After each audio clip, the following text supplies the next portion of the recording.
السلام علیکم لسنرز، آئیے تقسیم ملک سے پہلے کی ایک مرڈر مسٹری سنتے ہیں۔ اس کا عنوان ہے مس مارگریٹ کا قتل۔ تو آئیے شروع کرتے ہیں۔ مس ٹیلر ملتان جانے والی گاڑی پر سوار ہو گئی تو الوداع کہنے والوں میں سے ایک شخص نے بذریعہ ٹیلی گرام ملتان اطلاع بھیج دی تھی کہ وہ اسے آ کر ریلوے اسٹیشن سے لے جائیں۔ یہ ٹیلی گرام جب ملتان پہنچا تو ابھی گاڑی آنے میں 2 گھنٹے باقی تھے۔ چونکہ مس ٹیلر کی شخصیت بہت اہم تھی اور وہ ملتان ایک خاص کام کے سلسلے میں آ رہی تھی، لہٰذا ملتان کے ڈپٹی کمشنر نے اپنے اردلی کو حکم دیا کہ وہ خاص بگی تیار کرائے اور مس ٹیلر کو حملہ لے کے آئے۔ ادھر گاڑی پلیٹ فارم پر آئی، ادھر اردلی اور اس کے 2 ہمراہیوں نے مس ٹیلر کے استقبال کی تیاریاں مکمل کر لیں۔ انہوں نے مس ٹیلر کو دیکھا تو نہیں تھا، لیکن انگریز ہونے کی وجہ سے اس کی شناخت کوئی اہم معاملہ نہ تھا۔ فرسٹ کلاس کے تمام مسافر پلیٹ فارم پر اتر چکے تھے۔ ان کی تعداد کل 5 تھی، مگر ان میں خاتون کوئی نہ تھی۔ اردلی اس صورتحال سے پریشان ہو گیا اور اس نے اسٹیشن ماسٹر کو بتایا کہ ڈی سی نے اسے مس ٹیلر کو لینے کے لیے بھیجا ہے، مگر وہ گاڑی سے برآمد نہیں ہوئی۔ اسٹیشن ماسٹر نے ڈی سی کے حوالے سے مس ٹیلر کا نام سنا تو وہ بھاگم بھاگ پلیٹ فارم پر آیا اور فرسٹ کلاس کی بوگیوں کی تلاشیاں لینے لگا۔ ایک چھوٹی سی بوگی اندر سے مقفل تھی اور اس کا دروازہ کسی طرح کھلنے میں نہ آ رہا تھا۔ اسٹیشن ماسٹر نے یہ خیال کر کے کہ شاید مس ٹیلر سو رہی ہے، دروازے اور کھڑکیوں کو زور زور سے کھٹکھٹایا، مگر بے سود۔ دروازہ کھلا اور نہ کوئی کھڑکی اور نہ ہی اندر سے کوئی جواب آیا۔ اس نے ریلوے کے حکام کو دروازہ توڑنے کا حکم دے دیا۔ سب سے پہلے اسٹیشن ماسٹر اپنے ایک نائب کے ہمراہ ڈبے کے اندر داخل ہوا جہاں مس ٹیلر کی لاش پڑی تھی۔ اسے انتہائی بےایمانہ طریقے سے قتل کیا گیا تھا۔ قتل کے اس واقعے نے ملتان میں زبردست سراسیمگی پھیلا دی۔ ڈپٹی کمشنر اور railway inspector general police mister Warburton فوری طور پر جائے حادثہ پر پہنچے۔ مس ٹیلر کی لاش کا پوسٹ مارٹم کرایا گیا اور نامعلوم قاتل کے خلاف زیر دفعہ 302 تعزیرات ہند قتل کا پرچہ کاٹ دیا گیا۔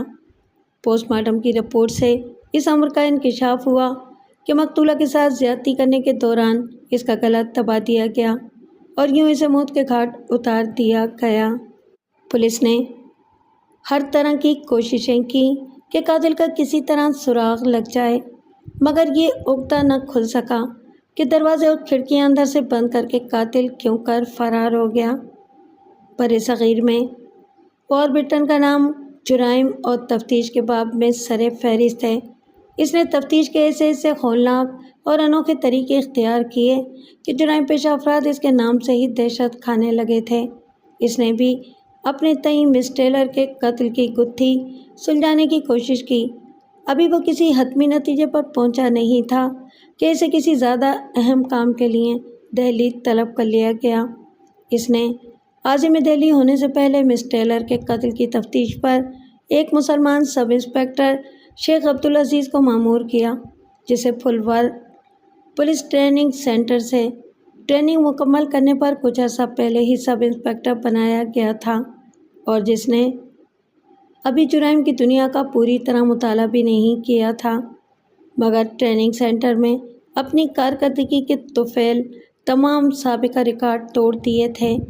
یہ نوجوان سب انسپکٹر گجرات کے ایک پولیس آفیسر عبداللہ خان کا بیٹا تھا۔ ساری عمر پولیس کے محکمے میں گزارنے والے اس جہاں دیدہ پولیس آفیسر کو کسی بھی طرح یہ گوارا نہ تھا کہ اس کا بیٹا بھی پولیس میں بھرتی ہو، جس کے اہلکاروں کے اختیارات لامحدود، مشاہرہ بے حد قلیل اور رخصت یا آرام کا کوئی سوال ہی پیدا نہیں ہوتا تھا۔ مگر شیخ عبدالعزیز کو یہی محکمہ مرغوب تھا، لہٰذا ایک روز وہ موقع پا کر وار برٹن کے پاس پہنچ گیا، جو ان دنوں ریلوے پولیس کا سربراہ تھا۔ جب اسے یہ پتہ چلا کہ وہ عبداللہ خان کا بیٹا ہے تو اس نے اسے فوری طور پر بھرتی کر کے فلور کے ٹریننگ سینٹر بھجوا دیا۔ وار برٹن نے اس نوجوان کے بارے میں محسوس کیا کہ جرائم کی تفتیش کے لیے ایک پولیس افسر میں جو بھی خوبی کی ضرورت ہوتی ہے۔ عبدالعزیز کی آنکھوں میں اس کی واضح جھلک دکھائی دیتی ہے۔ وار بٹن کے اس خیال کو مزید تقویت اس وقت ہوئی جب فلور ٹریننگ سینٹر کا کئی سالہ ریکارڈ اس نوجوان عبدالعزیز نے اپنی خودداد صلاحیتوں کے ساتھ توڑا اور تمام سابقہ امیدواروں سے کہیں زیادہ نمبر حاصل کیے۔ ٹریننگ کی تکمیل کے بعد عبدالعزیز کو سب انسپکٹر بنا کر امرتسر میں تعینات کیا گیا۔ ابھی سے اپنا عہدہ سنبھالے چند روز ہوئے تھے کہ اسے فوری طور پر ملتان طلب کیا گیا۔ وہ وہاں پہنچا تو مس ٹیلر کی لاش اس کی منتظر تھی۔ گاڑی کی وہ بوگی جس میں قتل کی واردات ہوئی تھی پلیٹ فارم کے اینڈ پر کھڑی تھی اور اسے اس طرح بند کر دیا گیا تھا جیسے وہ دروازہ توڑ ڈالنے سے پہلے بند تھی۔ شیخ عبدالعزیز نے اس بوگی کا چاروں طرف سے بغور معائنہ کیا مگر کہیں بھی خون کا کوئی دھبہ، نشان یا اس قسم کی کوئی چیز دکھائی نہ تھی جو قتل کے اس معمے کو حل کرنے میں مددگار ثابت ہوتی۔ دروازہ کھلوانے کے بعد وہ خاص قسم کا پاؤڈر ڈبے کے دروازے، کھڑکیوں اور نشستوں پر چھڑکا گیا اور مہذب شیشے کی مدد سے نوجوان سب انسپکٹر نے ہر زاویے سے ان کا معائنہ کیا مگر کسی جگہ کوئی ایسا نشان دکھائی نہ دیا جس سے یہ معلوم ہوتا کہ مس ٹیلر سے کسی قسم کی زیادتی کی گئی ہے یا نامعلوم قاتل سے اس نے اپنے بچاؤ کی خاطر زبردست جدوجہد کی ہے، جبکہ پوسٹ مارٹم رپورٹ میں خاص طور پر بتایا گیا ہے کہ مس ٹیلر نے اپنی جان اور عزت بچانے کے لیے انتہائی کوشش کی۔ شیخ عبدالعزیز صبح 8 بجے اس بوگی میں داخل ہوئے۔ دوپہر ہوئی، شام آئی، پھر رات آ گئی مگر انہوں نے وہاں سے ہلنے کا نام نہ لیا۔ ریلوے اسٹیشن کے عملے نے اور ان کے اپنے محکمے کے آدمیوں نے بھی انہیں کھانا کھانے اور آرام کرنے کا مشورہ دیا مگر وہ خاموشی کے ساتھ اپنے کام میں مصروف رہے۔ کبھی بوگی کی چھت کو گھورنے لگتے اور کبھی نشستوں کو کھنگالنے لگ جاتے۔ متواتر 48 گھنٹے تک اس بوگی میں محبوس رہنے کے بعد تھکان سے جب ان کی حالت بہت غیر ہو گئی تو وہ آنکھیں موند کر بوگی کے غسل خانے کی دیوار سے ٹیک لگا کر بیٹھ گئے۔ یکایک انہوں نے محسوس کیا کہ غسل خانے کی دیوار کے ایک تختے میں تھوڑی سی جنبش ہوئی۔ انہوں نے اپنی کمر کو ذرا زور کے ساتھ اس دیوار سے ٹکرایا تو یہ جنبش واضح حرکت میں تبدیل ہو گئی اور وہ چھلانگ لگا کر اٹھ بیٹھا۔ غسل خانے کا یہ تختہ الگ کرنے کے بعد دوبارہ جوڑا گیا تھا۔ اسی قسم کا ایک دوسرا تختہ بھی مخالف سمت کی دیوار میں مل گیا۔ ان تختوں کو الگ کر کے قاتل دوسری بوگی میں داخل ہونے کے بعد فرار ہوا تھا۔ یہی وجہ تھی کہ بوگی کا دروازہ اور کھڑکیاں تمام اندر کی طرف سے بند تھے۔ شیخ عبدالعزیز نے ایک مار کا سر کر لیا تھا۔ قاتل کے فرار ہونے کا راستہ اب متعین ہو چکا تھا۔ اب سوال یہ تھا کہ جب قاتل دوسری بوگی میں داخل ہوا تو اسے تختے نکالتے اور دوبارہ جوڑتے ہوئے کسی مسافر نے ضرور دیکھا ہوگا، مگر کیا وہاں کوئی مسافر تھا بھی یا نہیں؟ ڈی سی کے کمپارٹمنٹ سے 5 مسافر، سب کے سب مرد، برآمد ہوئے تھے۔ ان میں سے 2 اپنے چہرے مہروں سے یورپین اور 3 دیسی تھے۔ لاہور کے بکنگ آفس سے بھی اس امر کی تصدیق ہو گئی کہ اس روز ملتان کے لیے فرسٹ کلاس کے 6 ٹکٹ جاری کیے گئے۔ اب ان مسافروں کا کھوج لگانا ضروری تھا۔ شیخ عبدالعزیز نے اردلی اور اس کے ہمراہیوں کو اپنے ہمراہ لیا اور ملتان کے تمام ہوٹلوں اور سرایوں میں کئی گھنٹے بسر کرنے اور وہاں کھانا کھانے میں گزار دیے۔ علاوہ اسی تھیٹروں اور کھیل تماشوں میں انہوں نے لوگوں کے چہرے پڑھنے کا سلسلہ شروع کر دیا۔ ایک روز جب وہ حرم گیٹ میں داخل ہو رہے تھے کہ اچانک مخالف سمت سے آنے والے ایک آدمی کو دیکھ کر اردلی نے اشارہ کیا کہ فرسٹ کلاس کے 5 مسافروں میں یہ بھی تھا۔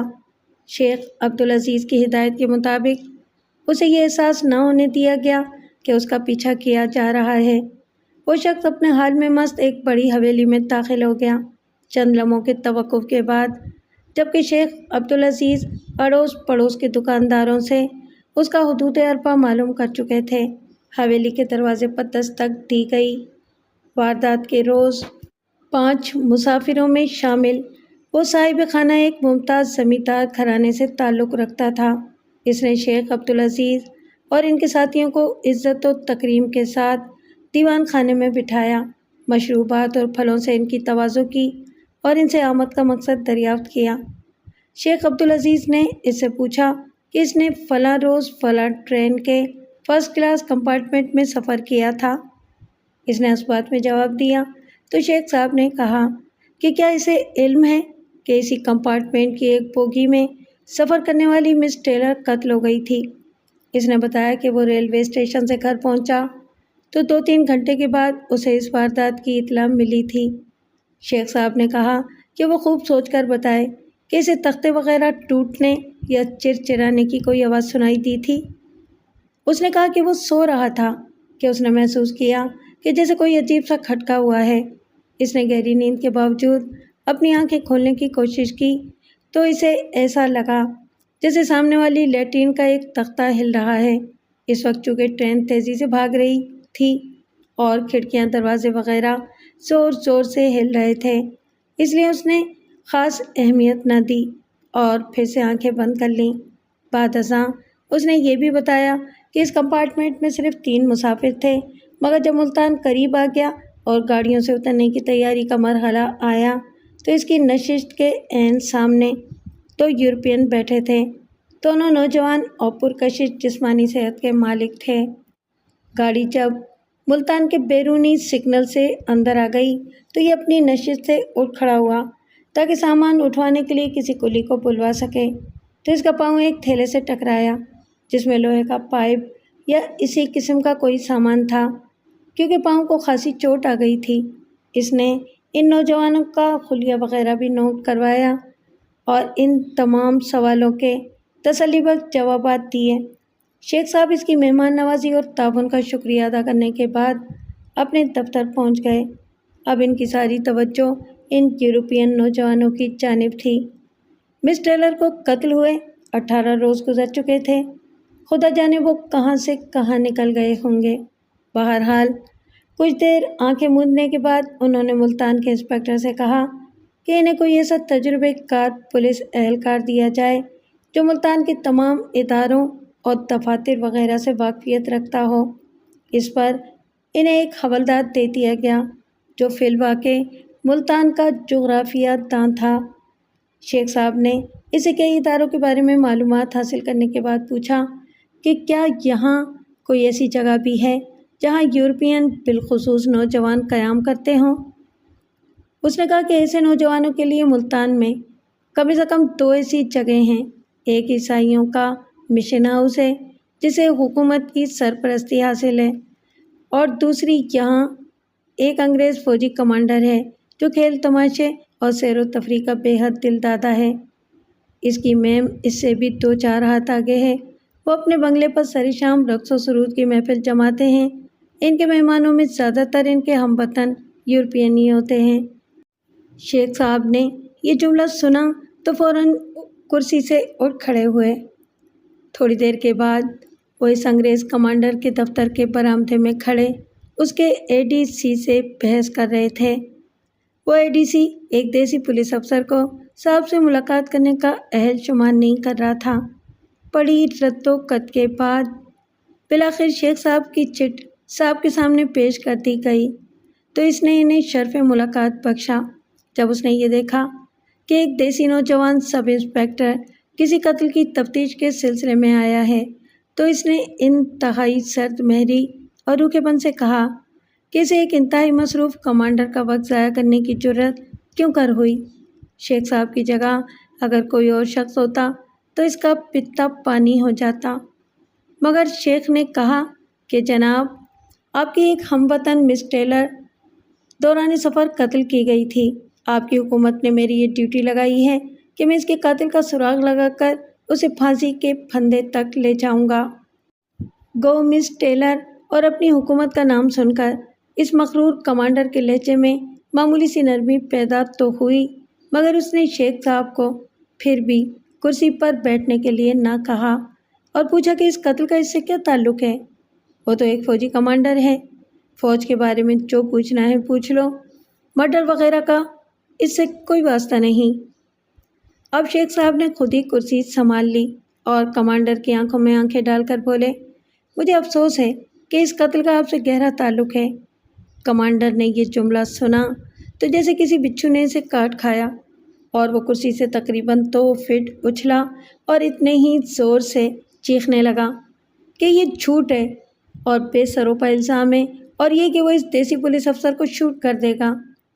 شیخ عبدالعزیز نے کمال تحمل سے کام لیتے ہوئے کہا کہ جناب، میں نے یہ تو نہیں کہا کہ آپ مس ٹیلر کے قاتل ہیں، میں نے تو صرف یہ کہا ہے کہ اس واردات کا آپ سے گہرا تعلق قائم ہوتا ہے۔ وہ کیسے؟ کمانڈر دھاڑا۔ وہ ایسے کہ قاتلوں نے آپ کے بنگلے میں پناہ لی ہے۔ سب انسپکٹر نے ایک ایک لفظ کو چبا کر ادا کیا۔ معاملہ سنگین نوعیت اختیار کر گیا تھا۔ بر صغیر میں انگریز کی حکومت تھی اور وہ ایک عادلانہ نظام انصاف قائم کرنے کا دعوے دار تھا۔ کمانڈر بھی اسی حکومت کا ایک قلب پرزا تھا۔ اب وہ اپنی ذات کو فراموش کر بیٹھا اور یہ بھی بھول گیا کہ وہ ایک اعلیٰ فوجی عہدیدار ہے جو کسی دیسی سب انسپکٹر کے سامنے جواب دہ نہیں ہو سکتا، بلکہ اب وہ خالصتاً ایک ایسا انگریز بن گیا تھا جس کا یہ فرض بن گیا تھا کہ وہ قاتلوں کو گرفتار کرائے اور انگریزی حکومت کا رعب و دبدبہ قائم کرے اور قانون کی عملداری کو تقویت پہنچائے۔ یہ سب کچھ آنن فانن ہو گیا۔ اس نے سب انسپکٹر کے لیے مشروبات کا آرڈر دیا اور انتہائی ملائم اور نفیس لہجے میں اپنے سابقہ طرز عمل پر معذرت کا اظہار کرتے ہوئے مس ٹیلر کے قتل اور قاتلوں کی تفصیلات سنی۔ یورپین نوجوانوں کا ذکر آیا تو اس نے سب انسپکٹر کو کندھے سے پکڑ کر شاباش دی اور کہا کہ ان کے نام شولڈم اور ملتر ہیں۔ وقوع کے روز وہ سیدھے اس کے بنگلے پر آئے تھے۔ وہ کس وقت وہاں پہنچے تھے اس بارے میں تو وہ کچھ کہہ نہیں سکتا، مگر جب شام کو وہ اپنے گھر گیا تو وہ دونوں وہاں موجود تھے اور میم صاحبہ کے ساتھ گپ شپ لڑا رہے تھے۔ میری بیوی نے مجھے بتایا کہ شولڈم اس کا پرانا واقف کار ہے اور اس کے ساتھ اس کے خاندانی مراسم ہیں، جبکہ ملر پہلی بار میری بیوی سے ملا تھا۔ وہ 2 دن اور 3 رات قیام کر کے کہیں چلے گئے تو میری بیوی نے مجھے بتایا کہ ان کے کپڑے پھٹے ہوئے تھے اور جسم پر بھی خراشیں دکھائی دیتی تھیں۔ تب مجھے یاد آیا کہ شولڈم کے چہرے پر بھی کافی خراشیں تھیں۔ کیا اس سلسلے میں میم صاحبہ سے ملنا سود مت نہ ہوگا؟ سب انسپکٹر نے پوچھا۔ یقیناً ہوگا، چلو ابھی چلتے ہیں، کمانڈر نے کرسی سے اٹھتے ہوئے کہا۔ کمانڈر اسے اپنے بنگلے میں لے گیا تو معلوم ہوا کہ میم صاحبہ سو رہی ہیں۔ اسے جگایا گیا تو سب انسپکٹر نے اپنی ناپختہ عمر کے باوجود یہ حساب لگایا کہ وہ خاصی ذہین اور کھلنڈری طبیعت کی مالکہ ہے۔ کمانڈر نے لگی لپٹی رکھے بغیر اپنی بیوی کو مس ٹیلر کے قتل اور شولڈم اور ملر کے بارے میں آگاہ کرتے ہوئے شیخ عبدالعزیز کا تعارف کروایا۔ میم نے یہ سنا تو بھاگ کر سامنے والے کمرے میں چلی گئی۔ تھوڑی دیر کے بعد جب وہ واپس آئی تو اس کے ہاتھوں میں ایک وزنی تھیلا اور شولڈم ملر کے کپڑے بھی تھے۔ اس نے بتایا کہ شولڈم اور اس کے کپڑوں کی حالت ملر سے زیادہ خراب تھی۔ میں نے ان سے جب یہ پوچھا کہ کیا ہوا ہے تو انہوں نے کہا کہ وہ پہاڑی پر کام کر رہے تھے کہ اوپر سے پھسل گئے۔ مجھے ان کی اس کہانی پر اعتبار نہ آیا اور میں نے کہا کہ کیا تم دونوں ایک ساتھ اوپر سے نیچے گرے؟ اور اگر ایسا ہی ہوا ہے تو پھر دونوں کی حالت ایک جیسی کیوں نہیں؟ اس پر وہ کچھ بوکھلا سے گئے۔ میں نے معاملے کو طول دینا مناسب نہ سمجھا اور ان کے لیے نئے کپڑوں کا انتظام کر دیا۔ یہ تھیلا وہ ساتھ لائے تھے اور جاتے جاتے یہیں چھوڑ گئے کہ واپسی پر اسے لیتے جائیں گے۔ سب انسپکٹر نے ملزمان کے کپڑے اپنی تحویل میں لے لیے۔ بعد ازاں تھیلے کو کھولا تو واردات کی کئی کڑیاں مزید مل گئیں۔ تھیلے میں نٹ بولٹ کھولنے اور چیزوں کو جوڑنے وغیرہ کے اوزار پڑے تھے۔ 2-3 اوزار ایسے بھی تھے جن پر ریل گاڑی کی بوگی کی مخصوص لکڑی کا برادہ ابھی تک لگا ہوا تھا، جسے سب انسپکٹر کی تفتیشی آنکھ نے دیکھ لیا۔ یہ تمام چیزیں سب انسپکٹر نے اپنے قبضے میں کر لیں۔ میم صاحبہ نے بتایا کہ وہ 2 ہفتے تک واپس آنے کا کہہ گئے تھے۔ سب انسپکٹر نے کمانڈر اور اس کی میم کے تعاون کا شکریہ ادا کیا اور واپسی کی اجازت چاہی۔ کمانڈر اسے خود چھوڑنے کے لیے آگے آیا اور کہنے لگا، آفیسر شولڈم اور ملر جہاں بھی نظر آئے وہ انہیں گرفتار کر کے اسے اطلاع دے دے گا۔ شیخ عبدالعزیز کو ایک کارآمد سراغ مل گیا تھا۔ اب صرف شولڈم اور ملر کی گرفتاری باقی تھی۔ وہ 2 ہفتوں تک مزید انتظار نہیں کر سکتا تھا۔ اخبارات میں مس ٹیلر کے قتل کی تفصیلات شائع ہو گئی تھیں اور اس امر کا امکان موجود تھا کہ ملزمان کہیں روپوش ہو جائیں۔ اس نے فوری طور پر ملتان کا نقشہ یعنی خاکے تیار کروائے۔ کمانڈر اور میم نے ان کے جو حلیے بتائے تھے ان کے مطابق تصویریں بنوا کر تمام بڑے بڑے تھانوں اور بالخصوص ریلوے اسٹیشنوں پر بھجوا دیں۔ شولڈم اور ملر فورٹ منڈو کے نوا میں سیر و تفریح میں مشغول تھے۔ وہ یہ سوچ بھی نہ سکتے تھے کہ ان کا تھیلا اور کپڑے پولیس کے ہاتھ لگ جائیں گے۔ ان کا تو یہ خیال تھا کہ انہوں نے جس طرح مس ٹیلر کے قتل کا منصوبہ تیار کیا اور اس پر عمل درآمد کیا، پولیس تو کیا، پولیس کے فرشتے بھی ان کا سراغ لگانے میں کامیاب نہ ہو سکیں گے۔ مگر یہ ان کی خوش فہمی اور خام خیالی تھی۔ پولیس ان کے تعاقب میں تھی۔ شولڈم اور ملر سیر و تفریح کرتے رہے، مگر ایک پھانس تھی جس کی چبھن وہ برابر محسوس کر رہے تھے۔ رات کو اکثر دونوں ہی ہڑبڑا کر اٹھ بیٹھتے اور ایک دوسرے کو بتاتے کہ ابھی ابھی مس ٹیلر ہاتھ میں رسی لیے کھڑی کہہ رہی تھی کہ یہ تمہارے گلے میں ڈالنا ہے۔ بعض اوقات تو وہ رسے کو ان کی گردن کے گرد لپیٹ کر بل بھی دے دیتی، جس پر ان کی چیخیں نکل جاتی۔ ایک روز شولڈم نے ملر سے کہا کہ اب یوں دکھائی دیتا ہے جیسے ہم بچ نہ سکیں گے۔ میرا خیال ہے کہ پولیس کو ہمارے جرم کی خبر مل گئی ہے۔ ملر خود بھی بے حد پریشان تھا۔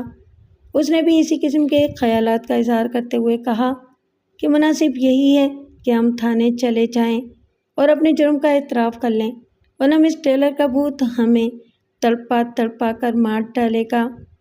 ایک روز وہ مظفر گڑھ کے نوا میں تھے کہ ایک جیپ دھول اڑاتی ہوئی ان کے قریب سے گزری۔ یہ پولیس کی جیپ تھی۔ ڈرائیور کے ساتھ فرنٹ سیٹ پر وہی سب انسپکٹر یعنی شیخ عبدالعزیز بیٹھا تھا جسے شولڈم اور ملر کی تلاش تھی۔ شکاری کو اپنا شکار نظر آ گیا تھا۔ جیپ تیزی کے ساتھ ریورس ہوئی۔ سب انسپکٹر بدست ریوالور باہر نکلتے ہی دھاڑا۔ ہینڈز اپ! بھاگنے کی کوشش فضول ہے۔ ملزمان کے اعصاب تو پہلے ہی جواب دے چکے تھے۔ انہوں نے کیا بھاگنا تھا؟ تو انہوں نے خاموشی کے ساتھ اپنی گرفتاری دے دی۔ شیخ عبدالعزیز نے پہلا کام یہ کیا کہ مظفر گڑھ سے ہی وارڈ پیٹرن کو حالت و واقعہ سے آگاہ کر دیا، کیونکہ ملزمان بر صغیر کے کالے باشندے نہیں تھے بلکہ گوروں کے اسی نسل سے تعلق رکھنے والے تھے جو ہندوستان پر قابض تھے۔ گو ایک پہلو اس لحاظ سے اطمینان بخش تھا کہ مقتولہ بھی اسی برادری سے وابستہ تھی۔ اگر خدا نخواستہ وہ ہندوستان کی رہنے والی ہوتی تو شولڈم اور ملر کو گرفتار کرنا بہت مہنگا پڑ سکتا تھا۔ وارڈ پیٹرن نے شیخ عبدالعزیز کو ملزمان سمیت فوراً لاہور پہنچنے کی ہدایت کی اور ملزمان کی گرفتاری کی اطلاع وائسرائے ہند اور دیگر اعلیٰ حکام کو کر دی گئی۔ جس روز ملزمان کو عدالت میں پیش کیا جانا تھا، لا تعداد لوگ احاطۂ کچہری میں موجود تھے، مگر شولڈم اور ملر کی ایک جھلک بھی دیکھنے میں کوئی شخص کامیاب نہ ہوا۔ مجسٹریٹ نے حسب ضابطہ ملزمان کو سیشن سپرد کر دیا۔ سیشن عدالت میں بھی ملزمان کو دیکھنے اور مقدمے کی کارروائی سننے کے لیے سینکڑوں لوگ آئے، مگر مقدمے کی کارروائی بند کمرے میں کی گئی۔ یہاں تک کہ اخبارات کو بھی تفصیلات مہیا کرنے سے صاف انکار کر دیا گیا۔ اخباری نمائندوں نے شیخ عبدالعزیز سے ملاقات کرنے کی کوشش بھی کی، مگر وارڈ پیٹرن نے ایسے انتظامات کیے کہ کوئی اخباری نمائندہ کسی بھی جگہ سے مصدقہ خبر حاصل نہ کر سکا۔ 2-3 ماہ کے بعد سیشن عدالت نے ملزمان کو موت کی سزا سنائی تو اخبارات کو بھی یہ خبر مہیا کر دی گئی۔ چنانچہ تفصیلات کے بغیر محض عدالتی فیصلے کے حوالے سے اخبارات میں خبر شائع ہو گئی، مگر مس ٹیلر کے قتل کے اصل واقعات و محرکات اور عوام کے سامنے نہ لائے گئے۔ اس مقدمے کی تمام کارروائی سربمہر کرنے کے بعد وائسرائے کو بھیج دی گئی۔ شولڈم اور ملر کو اپیل کا حق دیا گیا تھا، مگر انہوں نے سیشن کے فیصلے کے خلاف کوئی اپیل نہ کی اور یوں دونوں کو تختۂ دار پر لٹکا دیا گیا۔ کہتے ہیں کہ قتل چھپ نہیں سکتا، اسی طرح قتل کی تفصیلات بھی بہرحال منظر عام پر آ ہی جاتی ہیں، جیسا کہ بعد میں مصدقہ ذرائع سے معلوم ہوا کہ مس ٹیلر کے قتل کے اصل محرکات یہ تھے کہ مس ٹیلر کو، جو اپنی خوبصورتی اور ذہانت کی وجہ سے برطانوی حکومت کے عمائدین کی منصور نظر تھی، بعض ہندوستانی ریاستوں میں جاسوسی کرانے کے لیے بلایا گیا تھا۔ اس سلسلے میں اگرچہ اسے پٹیالہ وغیرہ کے مہاراجوں کے پراسرار محلات میں جانا تھا، مگر ریاست بھاولپور کے بارے میں وائسرائے ہند کو کوئی ایسی رپورٹ ملی جو انگریز حکومت کے لیے خاصی پریشان کن تھی۔ مس ٹیلر کو اسی سلسلے میں ملتان بھجوایا گیا تھا، جہاں سے 2-4 روز کے بعد پروگرام کے مطابق اسے ریاست میں داخل ہو کر اپنا کام کرنا تھا۔ شولڈم اور ملر ولایت سے مس ٹیلر کے ساتھ ہی آئے تھے۔ وہ جانتے تھے کہ وہ کسی اہم مشن کے لیے یہاں آئی ہے۔ دریں اثنا لاہور میں ان کی ملاقات کچھ ایسے لوگوں سے ہوئی جنہوں نے مس ٹیلر کے گلے میں پڑے لاکٹ سے خفیہ چٹھی نکال لانے پر انہیں 10,000 روپے انعام دینے کا وعدہ کیا اور 1,000 روپے پیشگی ادا کر دیے۔ 10,000 روپے اس زمانے میں کوئی معمولی رقم نہ تھی۔ ویسے بھی لاہور پہنچنے کے بعد مس ٹیلر نے شولڈم اور ملر سے سرد میری کا سلوک کیا تھا اور وہ اس سے سخت دل برداشتہ ہو گئے تھے۔ ملر بحری جہازوں اور کشتیوں کے تختے جوڑنے کے فن کا ماہر تھا۔ دونوں فرسٹ کلاس میں چھپ کر بیٹھ گئے۔ جب مس ٹیلر دروازے سے اور کھڑکیاں بند کر کے لیٹ گئی تو انہوں نے اسے دبوچ لیا۔ لاکٹ اتارنے کی کوشش کی تو وہاں لاکٹ نہ تھا۔ اس پر شولڈم پر حیوانیت طاری ہو گئی۔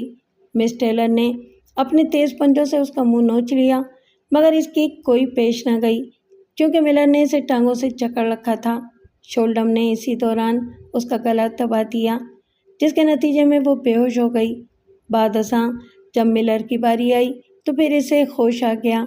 اب کی بار ملر نے اس کا گلا اس طرح دبایا کہ وہ بے حس و حرکت ہو گئی۔